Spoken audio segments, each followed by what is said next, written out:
का वोटर है तो ये जानकारी उनके लिए बहुत बहुत जरूरी है। चुनाव आयोग ने सिर नाम का एक नया अभियान शुरू किया है जो सीधे तौर पर वोट देने के अधिकार से जुड़ा हुआ है। चलिए इसे जरा समझते हैं। देखिए, ये अभियान 2 फेज में होगा। पहला फेज 4 नवंबर 2025 से शुरू होगा, जिसमें बूथ लेवल ऑफिसर्स यानी बीएलओज घर घर आकर वोटर्स की जानकारी को वेरीफाई करेंगे। अब इस पूरी प्रक्रिया का जो आधार है वो बहुत सरल है। 2025 की जो वोटर लिस्ट है उसकी तुलना सीधे सीधे साल 2002 की लिस्ट से की जाएगी और इसी तुलना के आधार पर हर वोटर को ए से लेकर एफ तक 6 अलग अलग कैटेगरीज में बांटा जाएगा। मतलब 2002 की वो लिस्ट ही एक तरह से सब कुछ तय करने वाली है। तो सवाल ये उठता है कि किसी को कौन सी कैटेगरी मिलेगी। इसके लिए ना 2 मुख्य चीजें देखी जाएंगी। पहली, वोटर की उम्र, और दूसरी, 2002 की वोटर लिस्ट में उनके परिवार का नाम है या नहीं। ठीक है, तो सबसे पहले ग्रुप को देखते हैं। ये वो लोग हैं जिनकी उम्र 38 साल या उससे ज्यादा है, यानी जिनका जन्म 1 जुलाई 1987 को या उससे पहले हुआ है।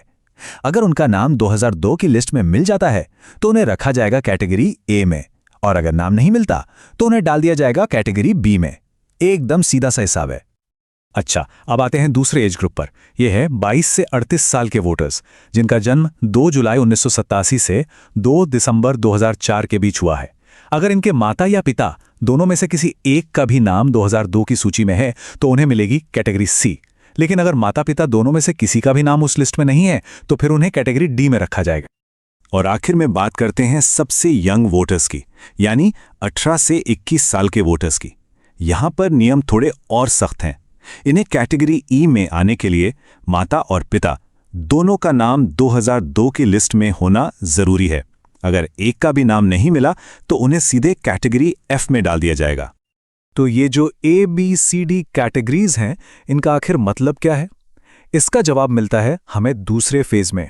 आपकी कैटेगरी ही ये तय करेगी कि आपको अपना वोट देने का अधिकार बनाए रखने के लिए कौन से और कितने डॉक्यूमेंट्स जमा करने पड़ेंगे, और कुछ मामलों में अपना वोट देने का अधिकार बचाने के लिए इतने डॉक्यूमेंट्स तक देने पड़ सकते हैं।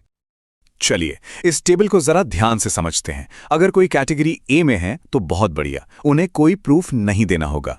बी, सी और ई कैटेगरी के लोगों को सिर्फ अपना एक प्रूफ देना होगा। लेकिन कैटेगरी डी वालों को अपना और अपने माता या पिता में से किसी एक का यानी कुल 2 प्रूफ देने होंगे। और सबसे ज्यादा कैटेगरी एफ वालों को अपना और अपने माता पिता दोनों का मतलब कुल 3 प्रूफ पेश करने होंगे। और सबसे जरूरी बात, अगर ये प्रूफ नहीं दिए जा सके तो मतदाता सूची से नाम हटने का पूरा खतरा है। तो अब सबसे बड़ा सवाल, आखिर किया क्या जाए? घबराने की जरूरत बिल्कुल नहीं है। कुछ बहुत आसान कदम हैं जो अभी से उठाए जा सकते हैं ताकि आगे चलकर कोई भी परेशानी ना हो। तो सवाल यह है कि पहले फेज की तैयारी के लिए हम अभी से राइट नाउ क्या कर सकते हैं? देखिए, हमारा लक्ष्य होना चाहिए कि हम सबसे आसान कैटेगरीज ए, सी और ई में आ जाएं। इसके लिए क्या करना होगा? जिनकी उम्र 41 साल से ज्यादा है वो 2002 की लिस्ट से अपना नाम, भाग संख्या और क्रम संख्या ढूंढकर अपने बीएलओ को दे दें। जो 21 से 38 साल के हैं वो अपने माता या पिता में से किसी एक की 2002 की लिस्ट की जानकारी अपने बीएलओ को दे दें। और जो 18 से 21 साल की युवा वोटर हैं वो अपने माता और पिता दोनों की 2002 की जानकारी निकालकर अपने बीएलओ को दे दें। एक बात याद रखिए, अभी से ये थोड़ी सी मेहनत करने का फायदा बहुत बड़ा है। जब पहले फेज में बीएलओ वेरिफिकेशन के लिए आएंगे ना, तो उनके लिए आपको ए, सी या ई जैसी आसान कैटेगरी में डालना बहुत सिंपल हो जाएगा और आप भविष्य की बड़ी मुश्किलों से बच जाएंगे। आखिर में ये सारी मेहनत सिर्फ किसी दस्तावेज के लिए नहीं है। जैसा कि इस गाइड में कहा गया है, ये इसलिए है ताकि हमारा वोट देने का अधिकार बरकरार रहे और हम लोकतंत्र को बचा सकें।